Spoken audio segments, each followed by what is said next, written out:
buenos días. Hoy entonces vamos a hablar un poquito sobre los productores agropecuarios. Yo creo que es importante para los alumnos que están empezando con las carreras de estudios agronómicos. Es como, digamos, como si fuera el médico que tiene que conocer a las personas. Bueno, aquí nosotros en la vida profesional tenemos que tratar repetidamente con los productores agropecuarios, ¿no es cierto? Entonces, es bueno tener una idea de quiénes son estos productores agropecuarios. Por empezar, ¿quién es un productor agropecuario? Bueno, aquel que trabaja y está a cargo de una empresa, de una explotación agropecuaria. Y explotación agropecuaria, acostúmbrense, se la denomina con una sigla EAP, explotación agropecuaria. Esas dos palabritas, agropecuaria, quiere decir que puede ser una explotación agropecuaria agrícola y a su vez pecuaria, es decir, tienen actividades de producción agrícola, cultivos, y también pecuaria, o sea, ganado, bovino, ovino, porcino, etcétera, etcétera. Esa es una empresa agropecuaria, es una explotación agropecuaria. ¿Y qué características tienen estas explotaciones agropecuarias? Hablemos un poquito de eso, antes de ir a la tipología de los productores, ¿no es cierto? En realidad una empresa, una explotación agropecuaria tiene tres factores importantes. Conjugan tres factores importantes: la tierra, el trabajo y el capital. La tierra, por supuesto, es el sustento, donde es la base, donde se realizan los cultivos, se cría el ganado, etcétera, etcétera. Pueden ser de dimensiones muy variables, hay explotaciones agropecuarias en extensas superficies, muchas hectáreas, cientos, a veces hasta miles de hectáreas, y otras pueden tener pequeñísimas superficies, puede ser una empresa agropecuaria que trabaje con un invernadero, ¿no es cierto?, con un invernáculo. Pero en definitiva está la tierra. Y la tierra puede ser propia, no necesariamente tiene que ser propia, puede ser propia o puede ser arrendada. Pero el tema es que una explotación agropecuaria, uno de los componentes fundamentales es la tierra. La otra es el capital, ¿no es cierto? O sea, los recursos financieros que tenemos para producir. Todas las semillas, las labores, etcétera, tienen su costo. Se necesita capital, recursos, dinero para producir. Y el tercer factor importante es el trabajo. Y el trabajo puede ser hecho por el propio empresario, por el propio productor agropecuario, perdón, puede ser hecho por el productor y su familia. En ese caso, la denominación que comúnmente le damos es explotación familiar. Explotación familiar. Bien, y si no, se puede recurrir a mano de obra asalariada. En este caso, las explotaciones, como ya lo vamos a ver en un ratito, que recurren a empleados, a mano de obra asalariada, forman parte de una categoría que los llamamos empresariales. Las que utilizan nada más que mano de obra familiar, precisamente las llamamos explotaciones de tipo familiar, ¿no es cierto? Otra característica que tienen estas empresas agropecuarias o explotaciones agropecuarias y que las diferencian de otras es que, bueno, aquí lo que se produce está regido por ciclos biológicos. No se puede producir en una empresa de cualquier otra naturaleza, una fábrica metalmecánica o lo que fuera. A veces uno puede producir independientemente del momento del año. Aquí no, aquí está regida por ciclos biológicos, ¿no es cierto? El trigo se planta en una época, se siembra en una época, el maíz en otra, etcétera, etcétera. El ganado requiere todo un ciclo para llegar a terminar, digamos, en la fase de producción, así que esa es una característica distintiva. Y esa misma característica hace que el riesgo que tiene una explotación agropecuaria es bastante alto, en el sentido de que la mayoría de las actividades se realizan, digamos, a cielo abierto, ¿no es cierto? Están dependiendo del clima, de los vaivenes climáticos, es decir, las explotaciones agropecuarias son bastante riesgosas desde ese punto de vista. En un proceso industrial, a veces basta saber qué cantidad de insumos tenemos, cuántas máquinas para hacer el trabajo, cuántos obreros, y uno puede predecir cuál es el producto final. Aquí no, es muy difícil, digamos, llegar a predecir exactamente cuánto vamos a producir, porque siempre estamos con el tema riesgo climático. Así que bueno, es un factor distintivo y muy importante que diferencian las explotaciones agropecuarias de las empresas de otro tipo, ¿no es cierto? Y para que tengan una idea, bueno, otra diferencia importante. Una cosa que se me ocurre de decírselo cuando veo esta cifra. Entre el partido de Pergamino y Junín, el partido de Pergamino tiene 300.000 hectáreas aproximadamente, el de Junín 225.000. Según datos de uno de los últimos censos que tenemos, estaban alrededor de 1.700 empresas explotaciones agropecuarias. Y la mayoría son de tamaño pequeño, menos de 200 hectáreas, y a medida que la superficie es más grande, el número de empresas es mucho menos, ¿no es cierto? O sea que en esta zona se caracterizan por empresas de superficie reducida. Y ahora, estas empresas, cuando yo digo 200 hectáreas, no necesariamente es tierra propia. Una empresa de 200 hectáreas, en realidad quiere decir que está trabajando 200 hectáreas. Puede ser que parte de esa superficie sea propia y otra parte sea arrendada. Es lo más común en esta zona. Y por otro lado, hay muchísimos más propietarios. En estos dos partidos, el número de propietarios llega prácticamente 4 o 5 veces más la cifra que yo les di. O sea que ser propietario de tierra no necesariamente significa ser productor. Y ya vamos a ver después, en la tipología que les voy a decir, el que cede la tierra, el que arrienda la tierra, es propietario, pero no es productor, porque la cede a otro. Y el que la trabaja, sí es productor. Hasta puede darse el caso de productores que no tengan tierra en propiedad y sí arriendan tierras. Por eso dije al principio que uno de los factores de la explotación agropecuaria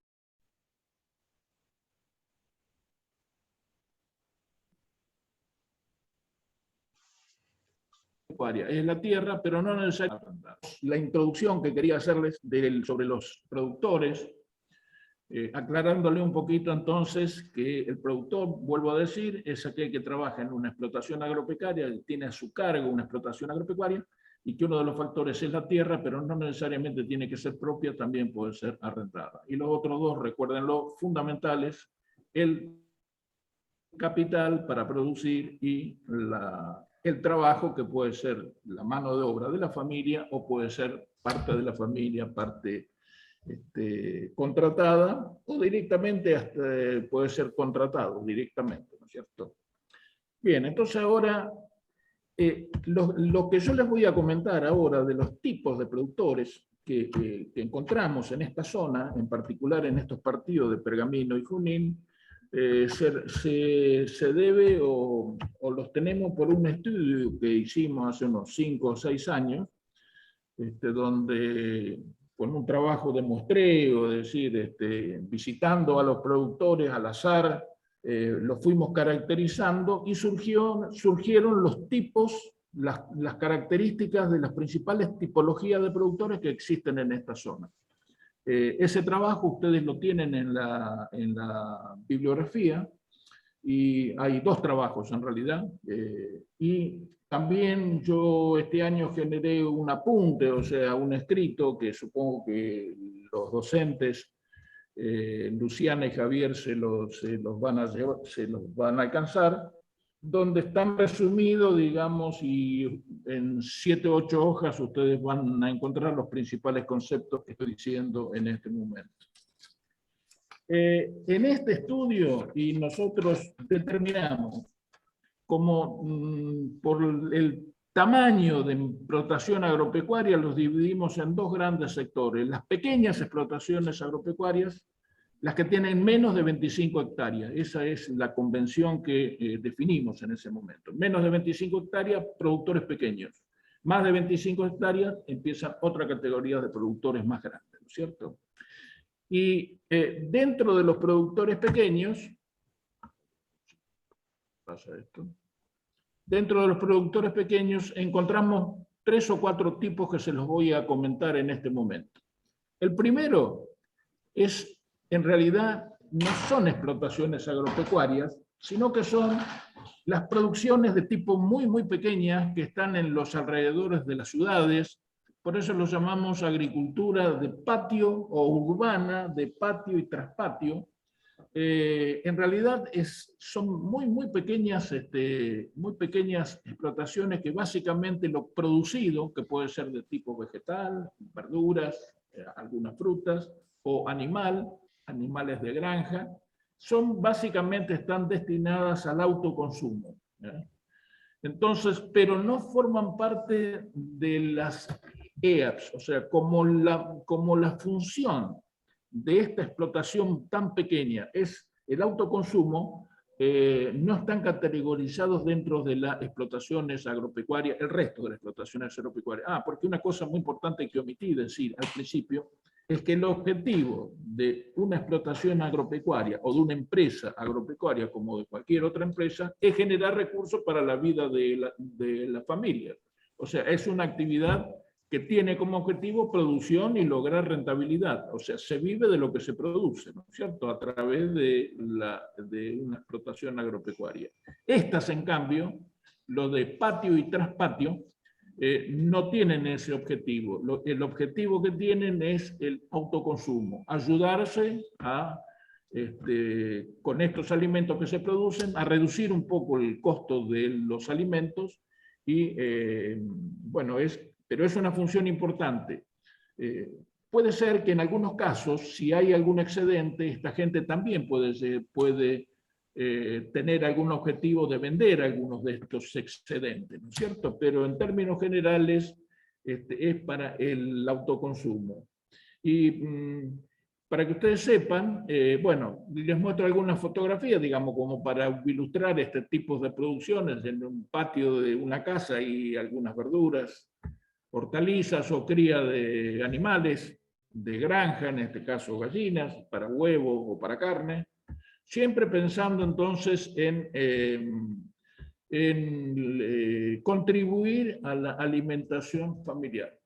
Hay un programa que en el país existe desde hace más de 20 años, que se llama ProHuerta, es muy conocido, un programa del INTA, justamente destinado a apoyar este tipo de producciones, de pequeñísimas producciones. Y el INTA, ¿qué es lo que hace? Entrega semillas de hortalizas, también aves, pollos, o mejor dicho, ponedoras, en fin, y también capacitan a la gente cómo producir bien las hortalizas, cómo criar bien las gallinas. Pero es un programa entonces que tiene un fin social. O sea que este tipo de explotaciones que les estoy comentando, que no son explotaciones, pero este tipo de producciones básicamente tienen un fin social importante, sobre todo en un país como nuestro, como la Argentina, donde los niveles de pobreza son muy altos, y es importante que las familias cuenten con un apoyo, digamos, con una ayuda para hacer más barato, digamos, los alimentos, que forman en una familia humilde, digamos, el costo de los alimentos de una proporción importantísima de los ingresos que tienen la familia. Y también hay una cuestión también de una mejor alimentación. Uno de los problemas que hay en la sociedad moderna, incluso en Argentina, es el poco consumo de hortalizas. Y bueno, con estos programas, además de abaratar el costo de los alimentos, una función importante es alimento de más calidad, más saludable, ¿no es cierto?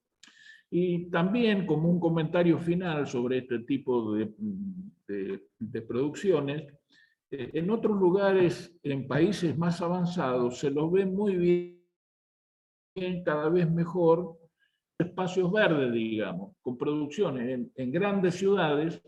Hoy se los ve también que tienen un objetivo más allá de eso que yo les dije, de diversificar la producción, producir alimentos saludables, etcétera. También tiene un fin en el hábitat de una ciudad. Es bueno por ahí que se rompa la continuidad del cemento, digamos, y que se vean espacios verdes y demás. Es un objetivo importante. Los países desarrollados apoyan este tipo de agricultura desde una finalidad, además de lo que comenté antes, también con un fin de hábitat, de mejorar el hábitat. Bien, ese entonces es el primer tipo de producciones en estos productores pequeños. El segundo que vamos a ver, las llamamos chacras granjas.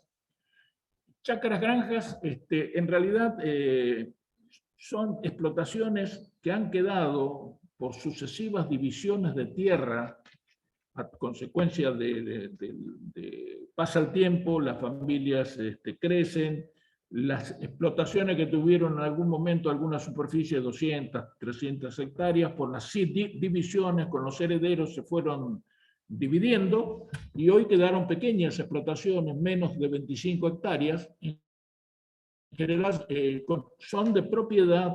Esta gente no arrienda tierras, se han quedado con una superficie pequeña, y lo que producen muy diversificados, producen granos, tienen ganadería, cerdos, en fin, una producción sumamente diversificada.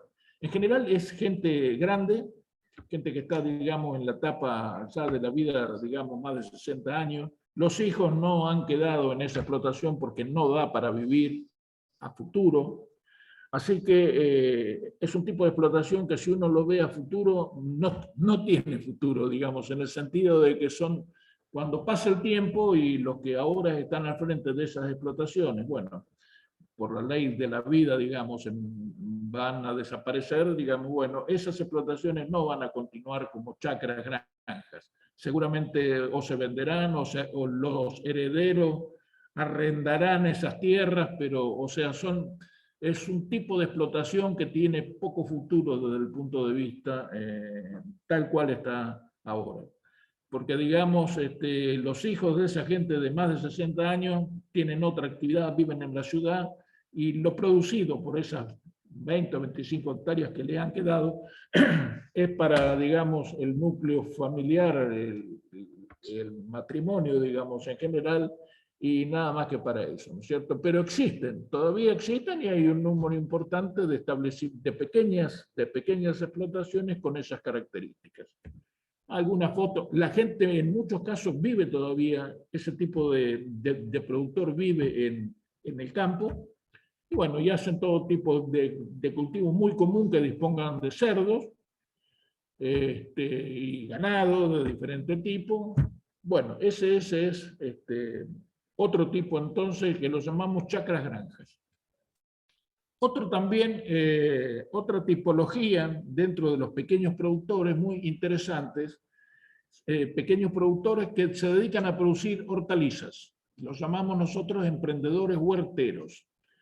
En los alrededores de ciudades como Pergamino, Junín, esto los estudiamos bastante en profundidad.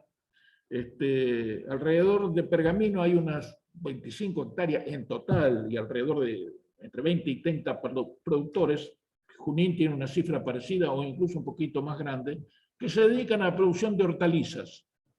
Hortalizas que colocan en el mercado, en el caso de la ciudad de Pergamino o de Junín.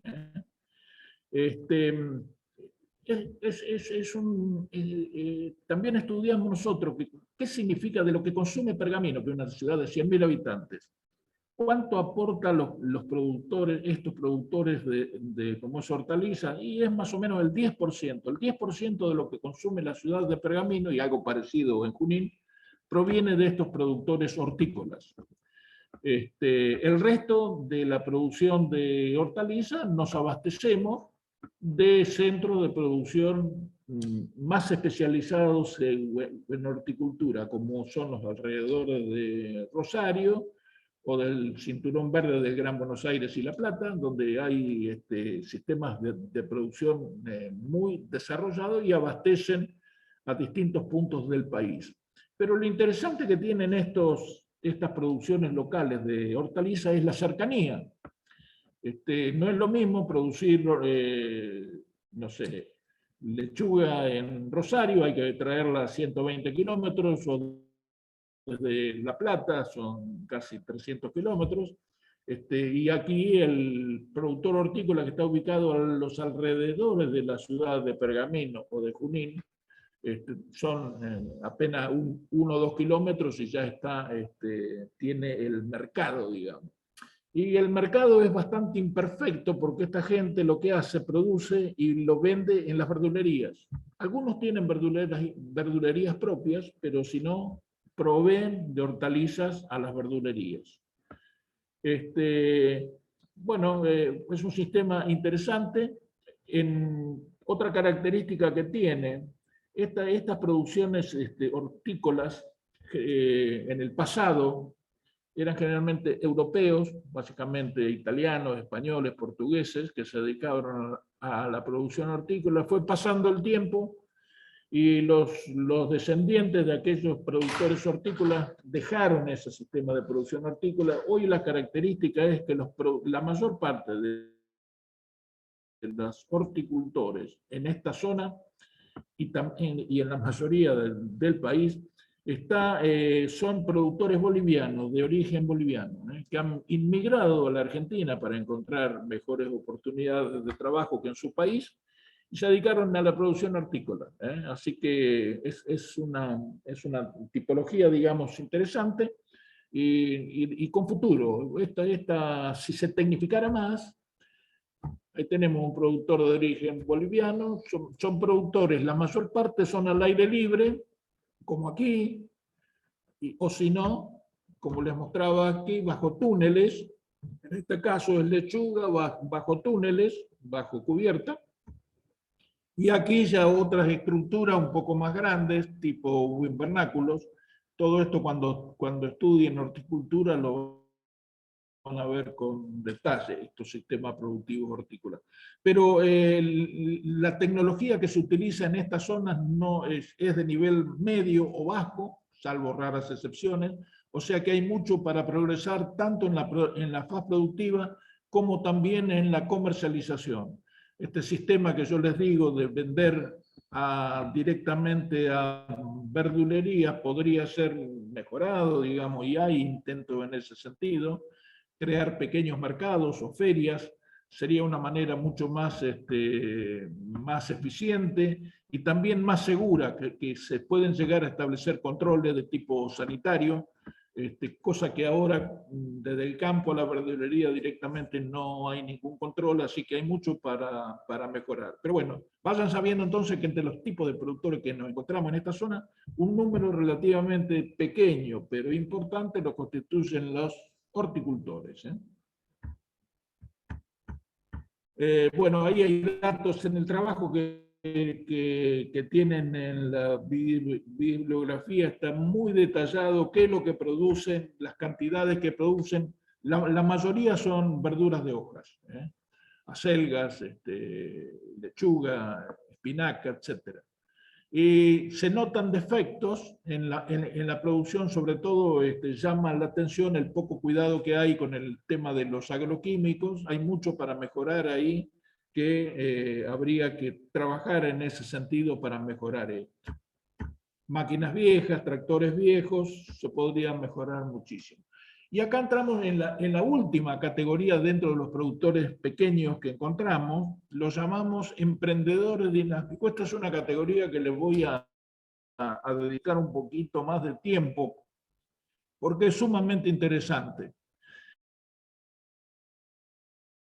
Estas son personas, en general, las superficies que trabajan son muy pequeñas, pero porque es sumamente interesante. En general es gente joven, muy capacitada, y lo que tienen de diferente es que ellos midan la cadena de producción. Probablemente no han escuchado nunca la palabra cadena productiva. Cadena productiva significa toda la trayectoria desde que un producto se siembra, se cosecha, se comercializa, hasta que llega al consumo. Esa es la cadena. Y en esa cadena pasan muchos, intervienen muchos. En general, el productor agropecuario interviene solamente al principio, los primeros eslabones, hasta producir y lo vende a alguien a otros que continúan en la cadena productiva. Acopiadores, vendedores, etcétera, industriales, etcétera, hasta que llega al consumidor. En lo que mira esta gente, el pequeño productor dinámico, es avanzar en la cadena. Entonces, apropiándose de valores que si no el productor primario se queda con poco del producto final. O sea, por ejemplo, si uno dice el trigo, con el trigo se hace pan, pero el costo del pan que ustedes compran en la panadería, que hoy deben estar pagando tipo 150 pesos el kilo, si uno saca la cuenta, ¿cuánto cuesta del grano de trigo? Es un 10%, ¿entienden? Entonces, el productor que produce trigo, en realidad, de la cadena pan, digamos, se queda con muy poco del valor de la cadena, el producto primario. Bueno, esta gente, los emprendedores dinámicos, quieren avanzar sobre la cadena y hay muchos ejemplos de que ellos mismos venden, agregan valor, ponen las marcas, usan estrategias para apoderarse de valor. Y se puede hacer todo eso con relativamente poco capital, digamos. Hay casos que no, pero en general, o sea que lo que más se privilegia en este tipo de productores son los saberes.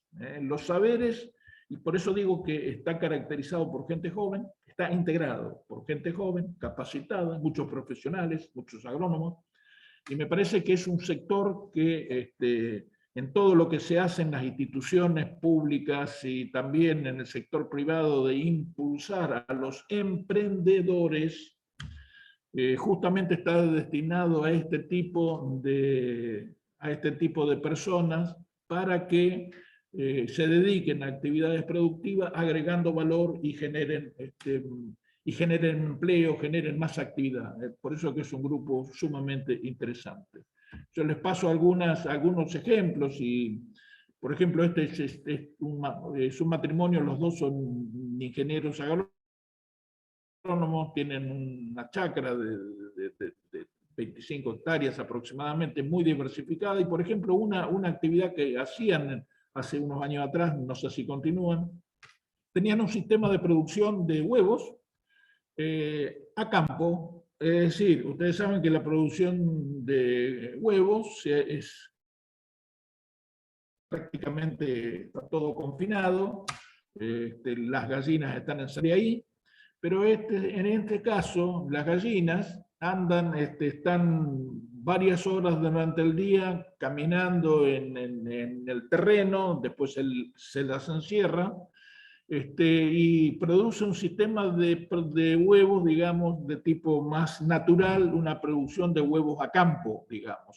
que es buscado, que es preferido, tienen buena eficiencia productiva, pero a su vez las gallinas en este caso tienen un bienestar que no lo tiene la pobre gallina encerrada en la pequeña jaulita donde pasa su vida en lo que es la producción tradicional común de huevos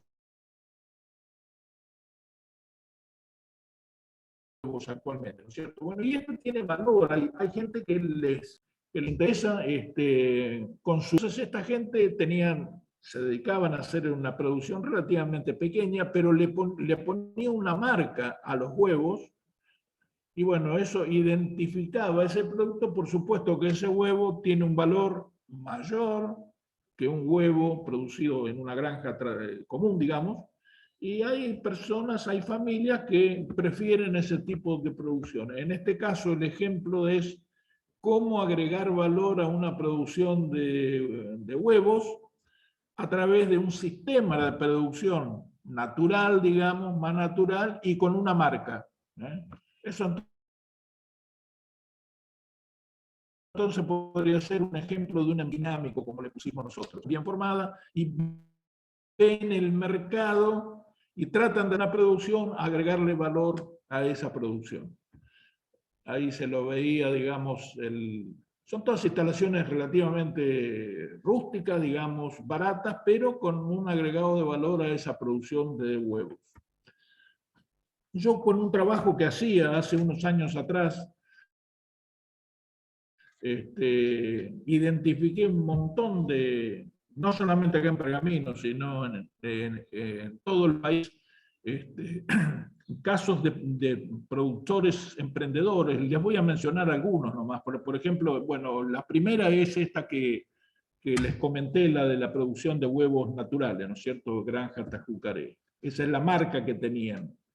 Pero yo había identificado, por ejemplo, en producciones de miel, en Tapalqué, también produciendo y vendiendo el producto envasado con marca, etcétera, con un sistema de venta en supermercados sumamente interesante.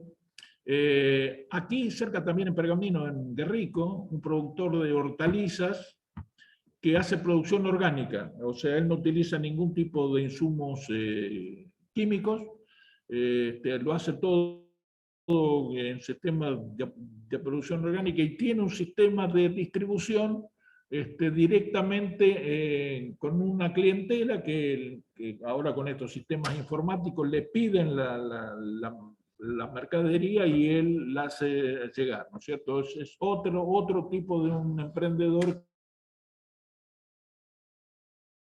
que le encontró la vuelta a los productos. O este caso de Suipacha, una familia que había cultivado 8 hectáreas de arándano.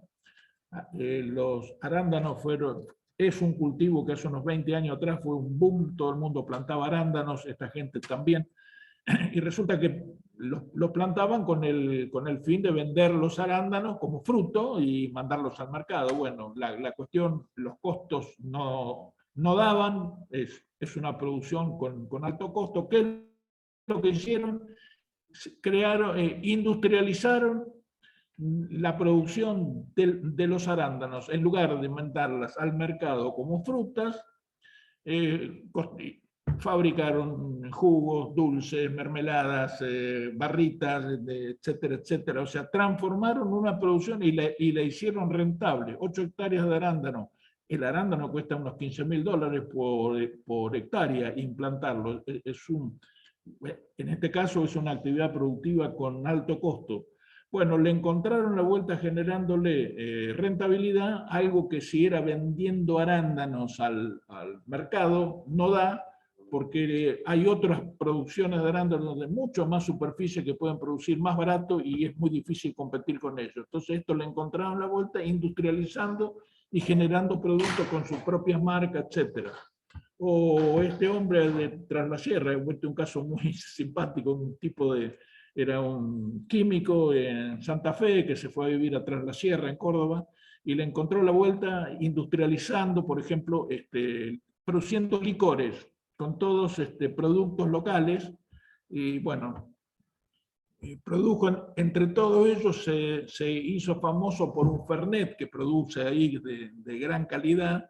Bueno, como químico le encontró la vuelta estudiando bien los productos de estos licores y bueno, y generó un emprendimiento productivo sumamente interesante. Bueno, barimáticos en otra localidad.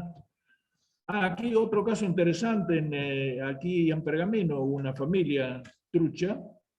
Aquí en realidad son como que 2 emprendimientos, pero uno de esos emprendimientos se llama Muy de Campo y es un criadero de cerdo, pero que termina con la industrialización y la venta de la carne de cerdo e incluso fabrica chacinados, etc.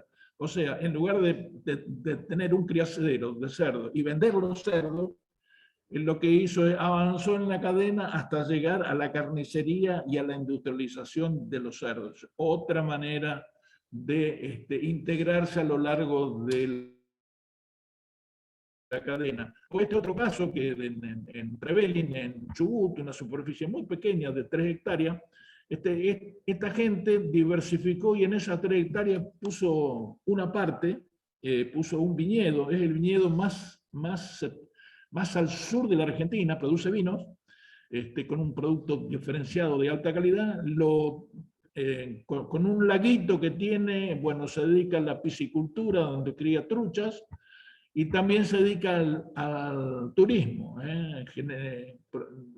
Ahí construyó unas cabañas, es decir, que con una pequeña superficie de 3 hectáreas hizo un emprendimiento que combinó la producción de peces, truchas en ese caso, turismo rural y vino. Bueno, le buscó la vuelta, digamos, y llega al mercado de esa manera. O otro caso en un establecimiento de Entre Ríos que produce pecanes. Pecan es un tipo de nuez que en los últimos años ha crecido mucho en la Argentina. Bueno, y en lugar de producir, cosechar las nueces pecanes y mandarlas al mercado, las industrialización, la fracciona, la se confitura, aceitina con turismo, en fin, todo este tipo de... Bueno, y así siguiendo, ¿no es cierto? Hay muchísimos otros. En este caso, por ejemplo, sidra. Este es un caso muy interesante, eran investigadores del CONICET que, bueno, se pusieron por su cuenta, compraron una plantación en Río Negro, y en este caso empezaron a fabricar sidra de peras. Ustedes saben que la sidra se produce a partir de la manzana, de la fermentación de la manzana. Bueno, estos empezaron a producir sidra de las peras. Incluso por su formación como biólogos del CONICET, estudiaron las levaduras, empezaron a mejorar las levaduras, encontraron levaduras naturales, etcétera. La cuestión que fabrican una sidra de peras de alto valor, y por supuesto que si uno quiere ir al mercado y comprar esa sidra, vale más cara que otras, pero porque tiene un valor agregado, por empezar, porque es de peras, y en segundo lugar, porque tiene una buena tecnología atrás que la hace sumamente aperitiva. Bueno, etcétera, etcétera. Es simplemente y yo ahí había puesto, tengo un montón más de casos que habíamos recolectado, pero por eso digo, me detuve en esta tipología porque es muy interesante y ustedes como jóvenes a veces tienen que pensar que la salida laboral de un técnico agropecuario, de un ingeniero agrónomo, puede pasar no solamente a través de la investigación, la enseñanza, trabajar en una empresa, sino poner a su vez su propia empresa.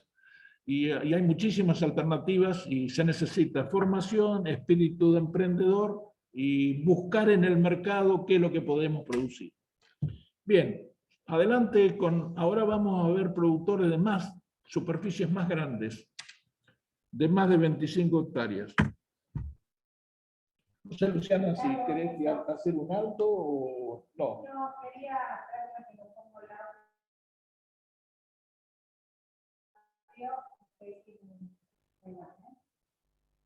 Los chicos no sé si van a preguntar o cómo. Hola, ¿se me escucha? Sí. Bueno, un poco era frenar.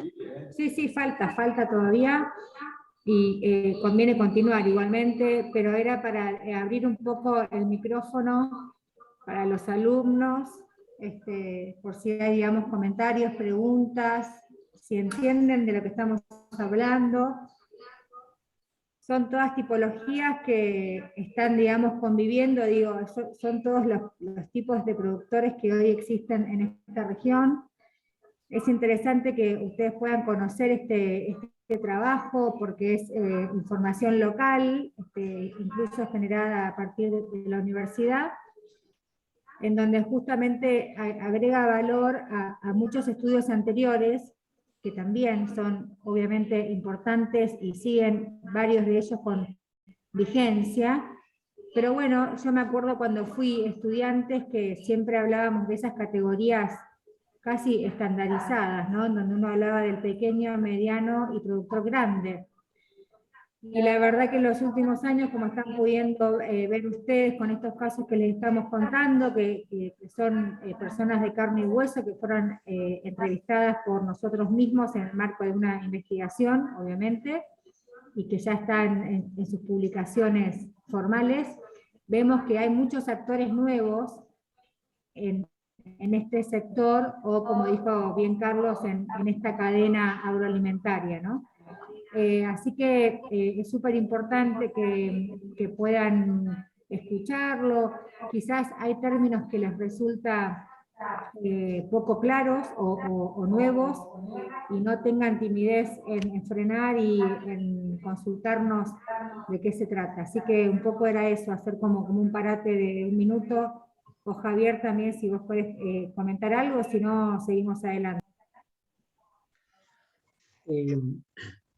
No, yo viendo algunas de las presentaciones de casos que estaba mostrando Carlos, me hacía la idea de que muchos de eso dependen de la historia familiar, de la cultura familiar, porque uno de los que mostraba, bueno, justo es un colega que está acá en la zona, que lo conozco hace muchos años, fue compañero aparte de algunos trabajos, y toda su familia, los parientes, también tienen chacras muy de ese tipo, ¿no? De pequeñas producciones con cerdo muy variada, con, digamos, una chacra tradicional, a lo mejor algunos más grandes, pero sí mantienen todas estas producciones. Sí, eso nomás quería comentar.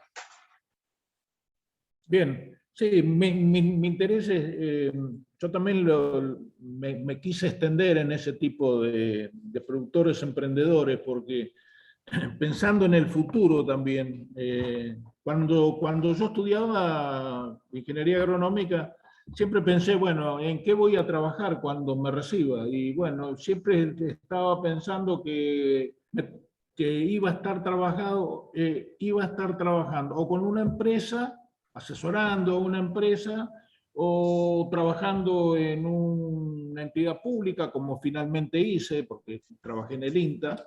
Y nada más que eso veía, a pesar que soy hijo de una familia de productor, pero bueno, no me interesaba en ese momento la producción propiamente dicha, sino que me interesaba y veía a la carrera solamente desde ese punto de vista, o sea, formarme como agrónomo y trabajar asesorando, ya sea una empresa privada o trabajando en una empresa pública.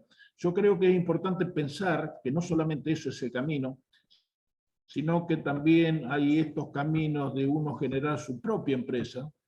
Obviamente que compañeros míos sí tenían esa visión y sí lo hicieron, pero no son muchos o no eran muchos. Yo creo que hay que fomentar esa visión desde que uno empieza la carrera, porque por ahí puede estar la salida para trabajar a futuro, y es una salida tan en formación profesional como trabajar en una empresa como asesor técnico en una empresa privada o en una institución del Estado como una universidad o como el INTA, etcétera, ¿no?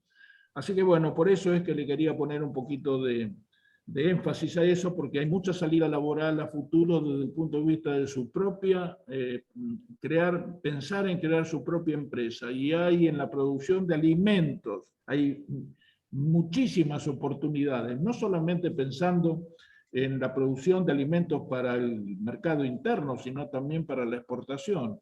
Argentina es uno de los pocos países del mundo que están, como ustedes saben, la población mundial está creciendo. Dentro de 30 años nada más, de 7.500 millones de personas que somos, vamos a ser 9.000 y entre 9.000 y 10.000 millones. Y eso genera y la gente está viviendo mejor en todo el mundo, consume más alimento. Y Argentina es uno de los pocos países del mundo que tiene capacidad de producir alimentos a nivel mundial. Así que bueno, la producción de alimentos a partir de las producciones agropecuarias tiene un futuro importantísimo a corto plazo, ¿eh? Así que hay que hay que tener una visión en ese sentido. Bueno, voy a seguir avanzando con los otros tipos de productores ya más grandes, digamos, según el trabajo nuestro, a partir de las 25 hectáreas de tierra que trabajan, las metimos en estas otras categorías, ¿no es cierto? Los primeros que encontramos dentro de esa categoría eran los más pequeños, digamos, dentro de los grandes, los más pequeños. Y además de ser más pequeños, porque en promedio trabajaban entre 50 hectáreas más o menos en propiedad y 70 hectáreas arrendadas, alrededor de 100, 120 hectáreas. Hoy es una superficie pequeña, muy pequeña para una producción tradicional,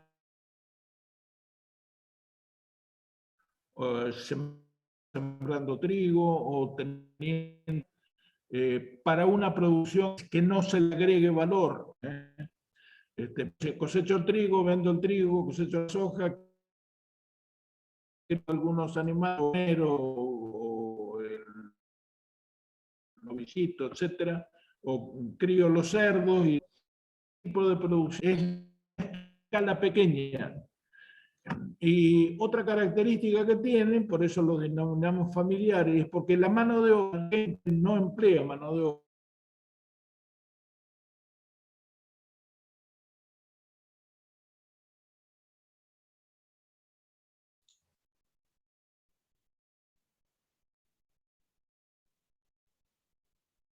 Además, de superficie pequeña, la familia es la que trabaja en la familia, digo, es la que trabaja en los campos, y por eso lo llamamos agricultura preponderantemente familiar, porque es la familia la que es la mano de obra, no es contratada, es mano de obra propia. Y ya les digo, son superficies, son también como estas superficies pequeñas, hijos continúen ahí. Ya los hijos se han ido, están trabajando en otros sectores, trabajando en la ciudad, etcétera, y son explotaciones que con el tiempo, cuando se vuelve tipo de explotaciones, porque ahí les voy a introducir otro concepto. Estas empresas agropecuarias, la tendencia que hubo en los últimos años es a disminuir cada vez menos.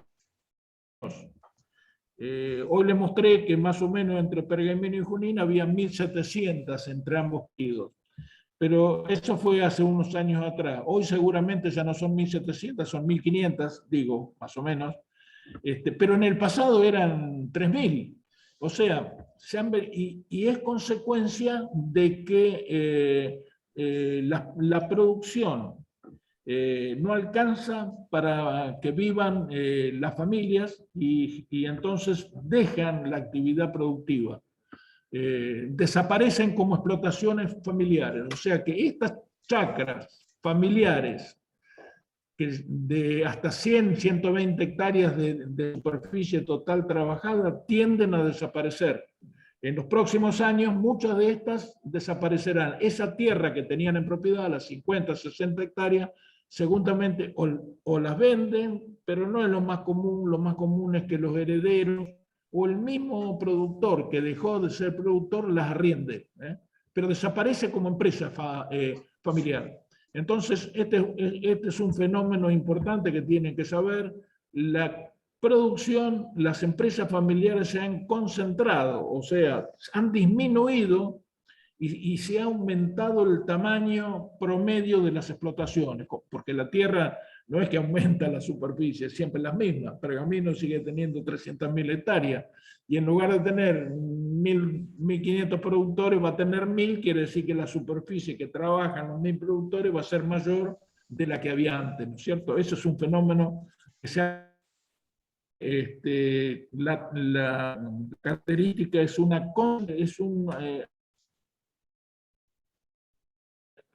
la escala, se amplía la escala, ¿no es cierto? No es un fenómeno solamente argentino, es un fenómeno mundial. Lo que pasa es que nuestros países son cuidadosos y tratan de evitar que esto siga. Hay programas de ayuda, etcétera, para que la gente continúe produciendo, y no de esto genera problemas de desempleo, de ubicación, etcétera. Y bueno, otros gobiernos que pueden no son hacen programas de ayuda, etcétera, para mantener, para que no se vayan del sistema. Aquí los hemos dejado a la buena de Dios y sin programas de ayuda ni nada. Ocurre concentración en menos tierra, en menos productores, por consecuencia las superficies productivas de cada productor se agrandan, ¿no es cierto? Bien, a ver, me quedé, está muda la máquina ahora.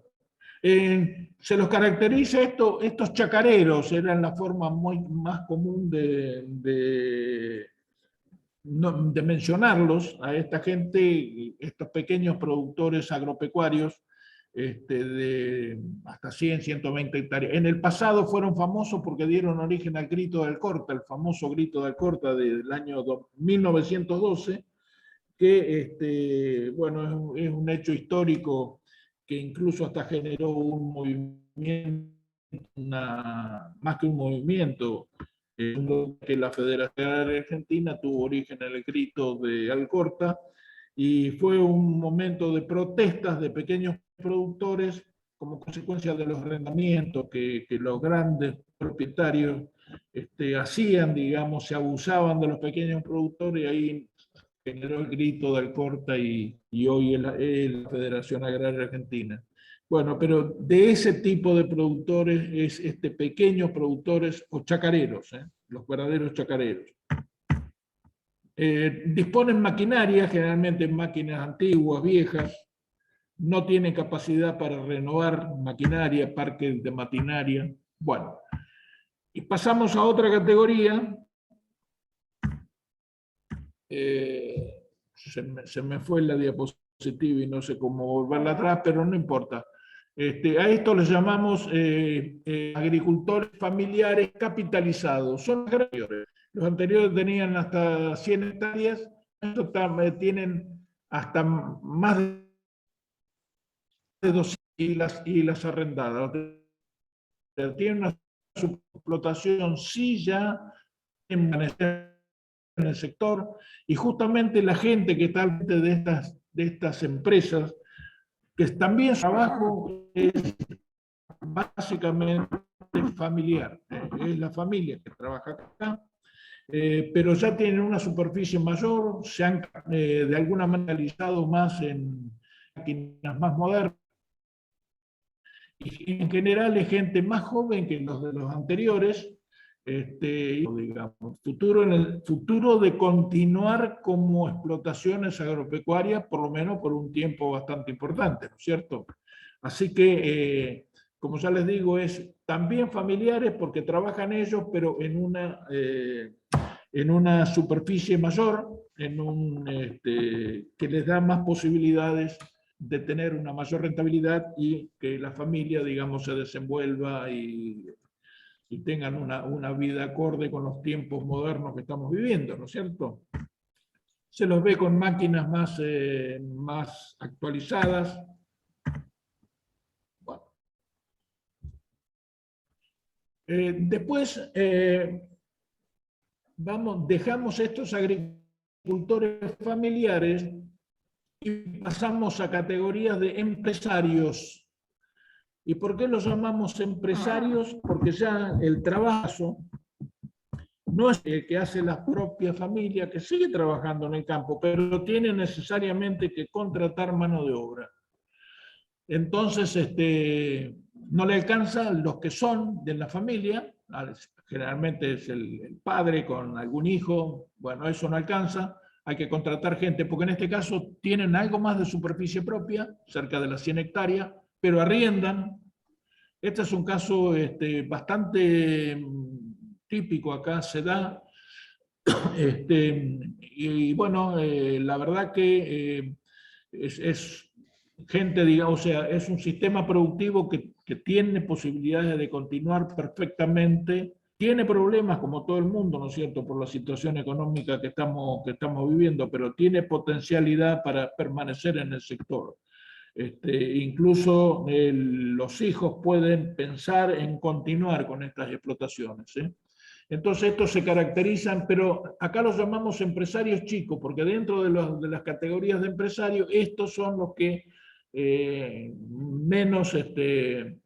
menos capital, digamos, o menos superficie, menos capital tienen. Son los más pequeños, pero de todas maneras son bastante importantes. En este caso, 90 hectáreas en propiedad, 90, 100 hectáreas, pero bastante importante, 200 hectáreas.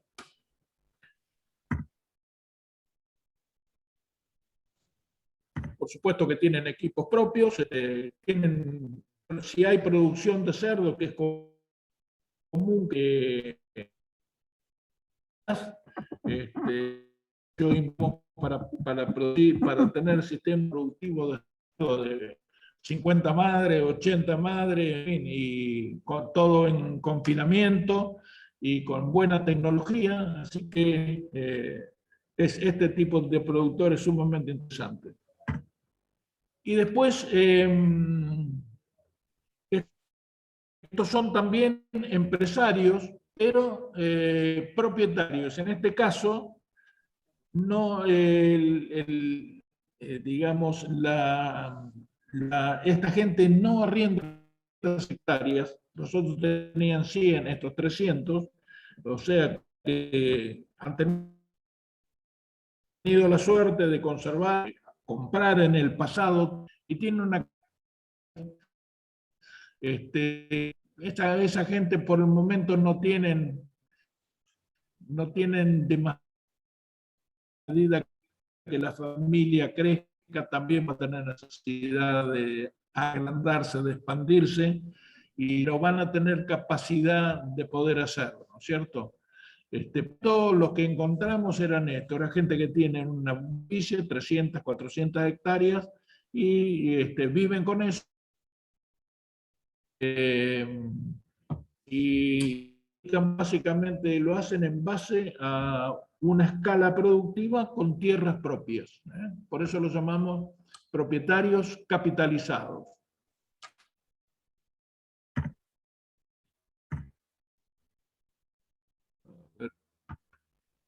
Esos eran empresarios capitalizados con tierras propias, pero hay otra categoría que también son capitalizados, ya son empresarios importantes, pero no en base de tierras, sino en base a tierra que trabajan.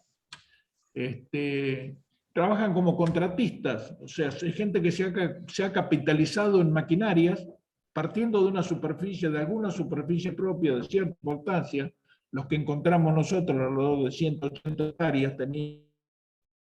Y a partir de ahí, con el tiempo, fueron capitalizando usinas. Si uno va, tiene 2 o 3 cosechadoras, otros $500.000, máquinas modernas, una flota de traje directa, pulverizadoras, para hacer servicio de la, y también arrendar tierra y digamos, tierra, pero se caracterizan por tener de maquinaria importante y lo que hacen es prestar servicio de labores. Es un sector muy importante porque eso de prestar servicio de labores realmente tiene características sumamente, disponen de máquinas modernas que realizan los trabajos de la mejor manera posible, las mejores máquinas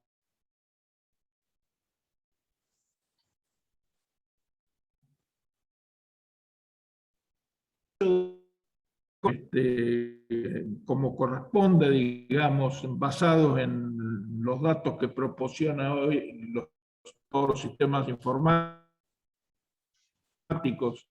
y de teledetección. Es un sector importante rol porque pueden prestar servicio a otros productores. Les conviene invertir en maquinarias y tienen la tierra. Por ahí esos que les mencionaba antes, que tienen una superficie de 300 o 400 hectáreas, por ahí no les interesa comprar una cosechadora, no les interesa hacer o no les conviene hacer una inversión y sí van a recurrir al servicio de estos que sí disponen de cosechadoras y le hacen el servicio de cosecha, o lo mismo, lo muy común también es lo de las pulverizadoras. Por ahí una explotación de 300, 400 hectáreas no quiere complicarse la vida con tener una máquina que requiere mucha atención, requiere mucho conocimiento para usarla correctamente. No conviene hacer esa inversión, contrata el servicio y esta gente es la que le presta el servicio, que tiene todo armado para hacerlo de la mejor manera posible. Así que es un tipo de productor, estos capitalizados contratistas, muy importante en la zona por la función que cumple. Bueno, por supuesto, algunas imágenes que ilustraban eso con máquinas modernas, cosechadoras, pulverizadoras, estos equipos autopropulsados, máquinas de siembra directa, etc. Y esta otra es una categoría, productores por administración, muy interesante también. Estos lo único que tienen es la tierra, pero no la arriendan. Ellos se quedaron con la tierra, 100, 120, 150 hectáreas. Son productores, no tienen ninguna máquina, ¿y qué hacen? Contratan el servicio de los anteriores, todo el servicio. Contratan para pulverizar, contratan para sembrar, contratan para cosechar. Ellos ponen su campo y la administración del campo. Por supuesto, planifican la siembra, las rotaciones de la mejor manera posible y contratan las labores. Es un caso interesante.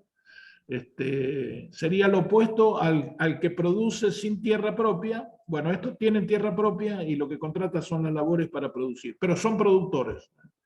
En cambio, los que vamos a ver dentro de un ratito son propietarios, pero no productores. Son los que tienen las tierras que las arriendan.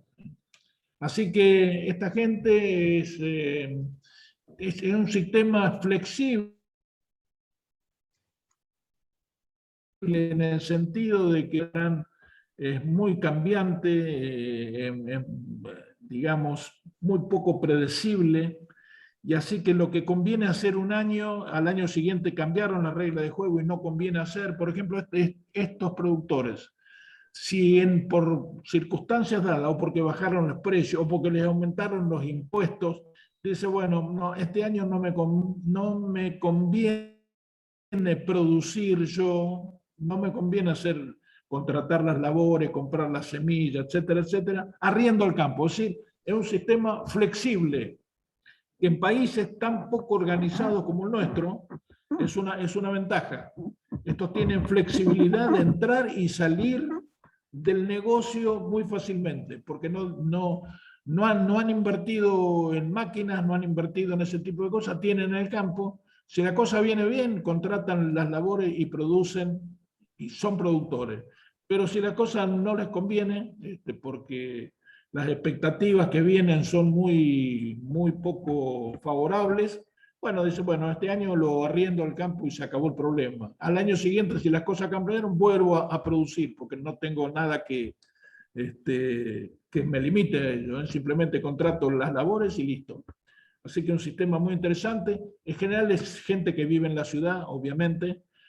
Normalmente tienen otra actividad, ya que el tiempo dedicado, como no tienen necesidad de hacer trabajo físico, ni tienen que sembrar, ni tienen que cosechar, nada, tienen que simplemente contratar los servicios, tienen tiempo suficiente para hacer otras cosas, y generalmente gente que tiene alguna otra actividad, ¿no es cierto? Así que bueno, pero es una categoría importante y es interesante que la conozcan, que sepan que existe este tipo de productores. Pues estos son tablas. Bueno, y ahora entramos a la última. Les llamamos cededores. Son los dueños de las tierras, pero que no son productores porque ellos no lo trabajan, simplemente las arriendan. Para tener una idea de la importancia de esto, es que en esta zona se calcula que entre el 60 o el 70, del 60 al 70, de tener una idea de campos arrendados, es decir, gente que son dueños de las tierras, pero que no la producen, los arriendan. Y bueno, nosotros estudiamos quiénes son estos cededores. En la mayor parte de los casos, la mitad de ellos eran exproductores, o sea, esos que les mostré al principio, la agricultura preponderantemente familiar, que se viene grande y no puede trabajar más, deja esa tierra, entonces se va a vivir al pueblo, a la ciudad, y arrienda el campo. Bueno, de los cededores, la mitad son esa gente, o sea, productores que todavía viven, dejaron de producir, pues ya sea por un problema de salud, se jubilaron, etc. O sea, ya no pueden, alguien que tenga por ahí 60, 70 años, dice, no puedo seguir trabajando en el campo, no me da el físico, no tengo nadie que me ayude, me voy al pueblo, arriendo el campo. Esa es, la mitad de los cededores es ese tipo de gente. Otra proporción importante, 33% que encontramos, herederos, o sea, fallecieron los padres, que estaban dentro de los 50%, ¿no es cierto?, fallecieron, y quedaron los hijos. Y siguen arrendando esa tierra. Ya no es el dueño de la tierra una persona, sino que quedaron los hijos. Generalmente son tierras que no se han hecho las herencias, siguen siendo condominios o ese tipo de cosas. Varios hijos son dueños de una superficie de 50, 100 hectáreas, no, lo siguen arrendando. Encontramos, eran hijos de los que habían sido productores. Y la tercera categoría, el tercer origen que encontramos, inversores. Inversores que compraron tierra, no porque eran productores, generalmente estos son industriales, o sea, gente que ganó mucho dinero en actividades no agropecuarias. Aquí en Pergamino ha sido bastante importante eso, gente de la industria textil, por ejemplo, eso, conozco bien esos casos, que compraron tierras porque les fue muy bien en la década del 60, del 70, del 80 con su industria, y los excedentes de las ganancias no las volvieron a invertir toda en su fábrica, sino que invirtieron en tierra, porque siempre se dice que en Argentina invertir en tierras es una manera de invertir, pero nunca lo hicieron, la gran mayoría no lo hacían pensando que iban a ser productores, sino que ahí tengo la tierra y como la tengo y no quiero ser productor, la arriendo. El 17% de los que encontramos eran esos inversores que invirtieron en las tierras como manera de invertir, valga la redundancia, las ganancias excedentes de otra actividad agropecuaria, de otra actividad no agropecuaria, y que la invirtieron en tierra. Bien, la mayoría de estas empresas, la mayoría de estos cededores tienen superficie entre 70, 80, 100 hectáreas, es la mayoría, y solo unos pocos, digamos, tienen superficies más grandes, ¿no es cierto? Una cosa interesante que me voy a detener un poquito en esto es el sistema de arrendamiento. Lo que casi en una inmensa mayoría, la tierra se arrienda por un año o por una cosecha, generalmente por un año. Y se arrienda en quintales, lo más común es decir, arriendo en quintales de soja. Hoy el valor más común está entre 15, 16, 17 quintales de soja por hectárea. Es decir, el dueño de la tierra pide, pagame, yo te la arriendo, pero me pagás por hectárea 15, 16, 17, 18 quintales, depende de la ubicación, de la calidad del lote, etc. Ese es más o menos el valor de la tierra. Y siempre se hace, la gran mayoría es por un año. Que es realmente un problema, eso sí es un problema que me voy a detener un poquito acá, hacer el contrato por un año al que lo arrienda, o sea, al productor, no le da garantía que lo va a tener al próximo año, porque el dueño de la tierra especula, el año que viene puedo, si en lugar de 15 le puedo sacar 16 quintales, se lo arriendo a otro, ¿entienden? No se hacen contratos a largo plazo y ese es un problema.